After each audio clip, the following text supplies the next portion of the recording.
New Mexico's Congressional Delegation is sounding the alarm on the effects the passage of the One Big Beautiful Bill Act will have here in New Mexico. The state Supreme Court has rejected Gallup's district attorney's attempt to halt the defunding of her office. A truck driver has been accused of transporting immigrants hidden under a flatbed from Texas into New Mexico. Federal authorities are investigating an explosion that destroyed a home and critically injured a man in northeast Albuquerque. And the University of New Mexico has approved a land transfer to a developer for the creation of the Lobo Crossing Retail Center. From the Albuquerque Journal, this is the leading news. I'm Gino Gutierrez. It's Friday, July 4th, and we'll have more on those stories, plus a look at Albuquerque's weather forecast on the other side of this break.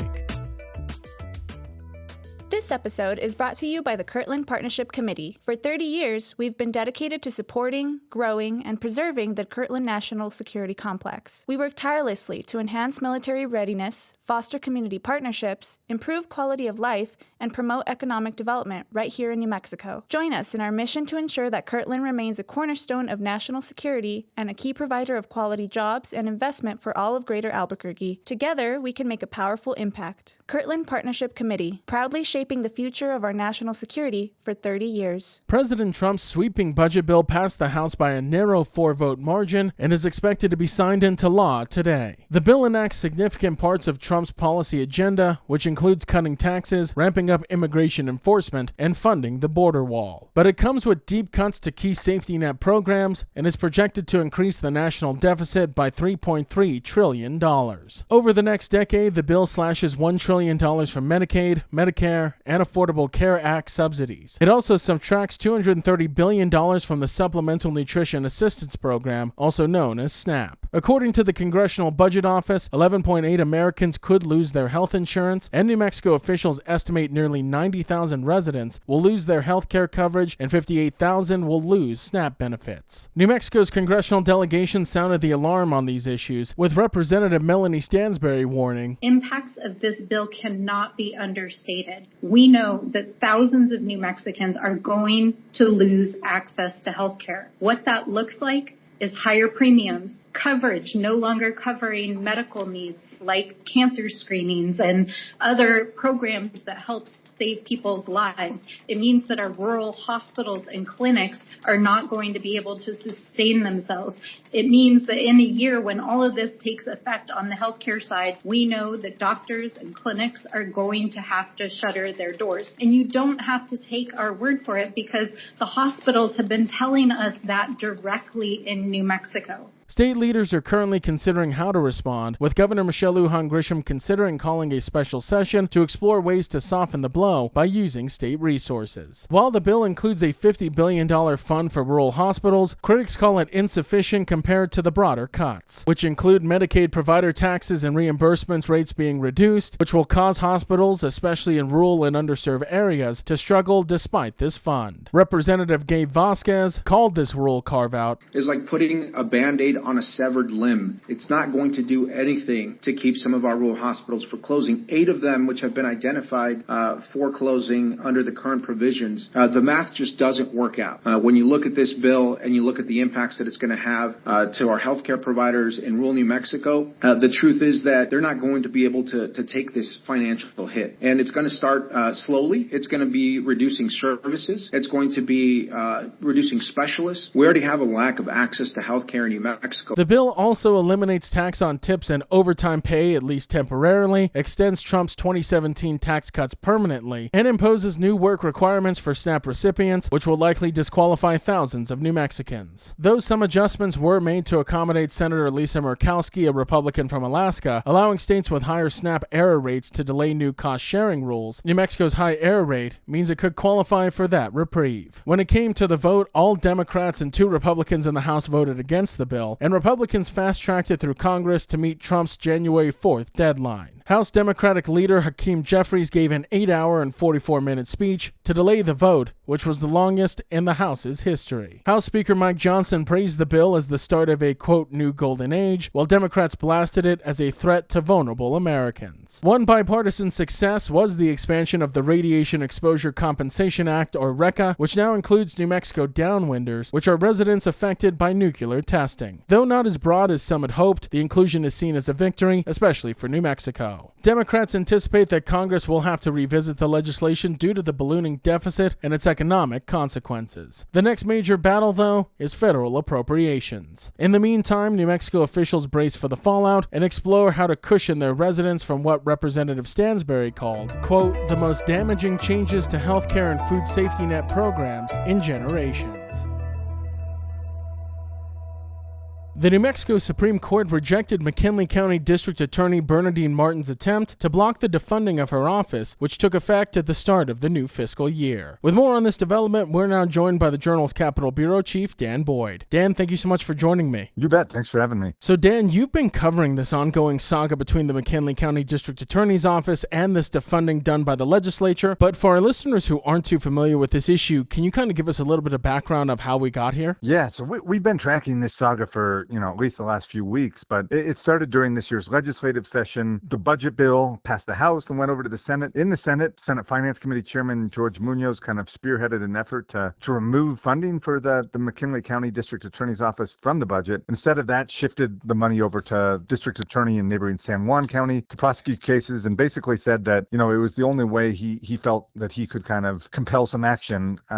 He expressed a lot of concerns about low prosecution rates, high dismissal rates, and things like that. So it was a pretty, aggressive move to do that. And we've been kind of seeing the implications of it play out, as you mentioned, with the start of the new budget year on July 1st. And Dan, one of the more fascinating parts of this story is the fact that Martin is claiming that she reached out to the San Juan District Attorney, saying that she wanted to collaborate with him after seeing the funding and caseload shift to his office, but that request for collaboration was declined. Yeah, there's been, as this date has gotten closer, there's been a little bit of, he said, she said, Bernadine Martin said she tried to come up with a memorandum of understanding. I did talk to Jack Fortner, the DA in Farmington today, and he said he tried to meet with her staff this week and was rebuffed. So clearly they've kind of had a hard time getting on the same page. And now we're in the unique situation where she still has the authority to assign any criminal cases in that judicial district, but she doesn't have any money to pay her staff or do things like that. So clearly it's a pretty critical issue at this point. And she had filed the Supreme Court petition to try to get them to restore that funding, and said that the legislature had kind of overstepped its authority by defunding her office as an elected official. And Dan, that kind of leads me into my next question. Obviously, with legislators pulling the funding for her office, they kind of felt this was the nuclear option. But Martin is arguing that this defunding is actually unconstitutional, and that's even backed by the New Mexico District Attorneys Association. Yeah, and I found it was interesting that they had filed a brief in the Supreme Court case, but two of the Supreme Court justices recused themselves, and then they issued an order kind of rejecting the DA's petition, but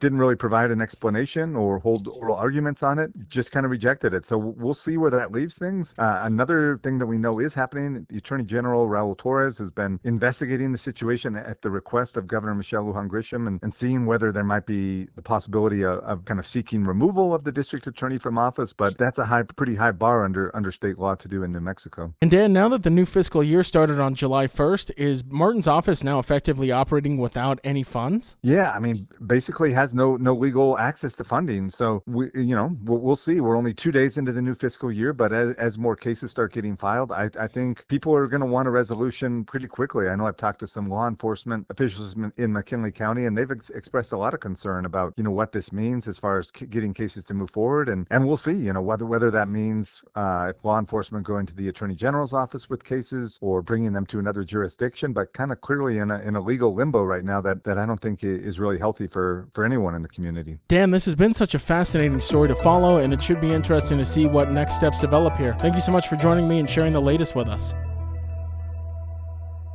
In other headlines from the newsroom, a Border Patrol stop near Deming last month uncovered 13 migrants hidden in and beneath a flatbed truck and leading to the arrest of the driver. Federal agents had followed the truck suspecting smuggling due to its empty trailer and the migrants from Mexico. At least one said they feared for their lives during the journey. The driver, 40-year-old Gerald Wilberto Arroyo Siren, is a Maryland resident and allegedly admitted to repeated smuggling and said he was transporting the group from El Paso to Albuquerque. He faces up to 10 years in prison prison and is being held pending trial due to concerns about safety and flight risk. An explosion in Albuquerque's Northeast Heights on Wednesday afternoon injured 2 people, one critically, destroyed a home, damaged several others, and forced an hours-long neighborhood lockdown. Authorities found fireworks at the scene and are investigating whether commercial-grade fireworks were being made at the home. Federal agencies, including the ATF and FBI, are involved. Gregory Clark, the homeowner, is in critical condition at a Lubbock burn center, while a second victim is in stable condition. The blast severely damaged nearby homes and was felt up to a mile away. Neighbors described the impact as bomb-like and expressed concern over safety and the unknown activity of residents. And the University of New Mexico's long-envisioned transformation of its South Campus took a major step forward this week after the Board of Regents approved the $11.75 million sale of 38 acres to Phoenix-based developer Simon CRE. The land, located east of I-25 in southeast Albuquerque, will become the future site of Lobo Crossing, which is a 363,000 square foot open-air shopping center and will feature national big box anchors, junior tenants, and a space for local retailers and restaurants. Set within a tax increment development district, or TIDD, Lobo Crossing is expected to be the South Campus's largest revenue generator. The project aims to improve retail access in an underserved part of the city and enhance walkability between UNM athletic venues and nearby community. Construction is expected to begin as soon as next year. The Leading News is powered by the journalism of the Albuquerque Journal. If you enjoy hearing all of the stories we share with you here daily, please consider becoming a digital subscriber to the Journal by utilizing the discount code in our show notes. Every subscription helps support local journalism and allows us to provide you with the news that matters to you. Now taking a look at Albuquerque's weather forecast. Today you can expect sunny skies with a high near 95, and as for this evening, mostly clear with a low around 65. To keep up with all the latest news from the Albuquerque Journal, you can visit our website at abqjournal.com. That's the Leading News. I'm Gino Gutierrez, wishing all of you a safe and happy 4th of July.